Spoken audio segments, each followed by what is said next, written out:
La Grèce n'a pas conclu d'accord avec ses créanciers et il reste du chemin à parcourir selon le Fonds monétaire international.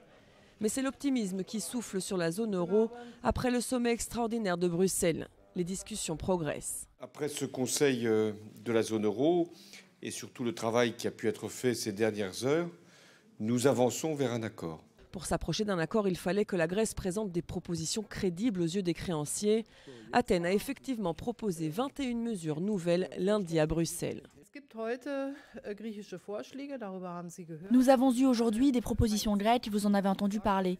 Les trois institutions ont indiqué que c'est un bon point de départ pour de nouvelles discussions qui doivent toutefois être menées avec une haute intensité et la Grèce s'y est dite préparée. La Grèce propose notamment d'augmenter les taux de TVA et surtout de réformer les systèmes de retraite, sans toutefois toucher au montant des pensions. Le Premier ministre grec estime que c'est au tour de l'Union de faire un pas vers la Grèce. Après tout cela, j'ai la sensation que, pour reprendre une phrase utilisée communément par les représentants européens, la balle se trouve dans le camp des autorités européennes. Il reste évidemment encore du pain sur la planche, mais c'est l'optimisme qui domine pour la réunion des ministres des Finances de la zone euro prévue mercredi. Je suis convaincu que l'Eurogroupe mercredi prochain obtiendra des résultats qui seront ensuite soumis au Conseil de l'Europe jeudi.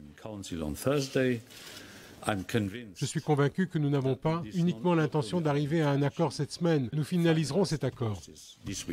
Il faut à présent calculer l'impact financier des propositions grecques et rédiger l'accord final.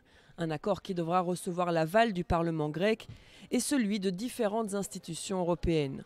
Autant d'étapes qui pourraient faire échouer le processus.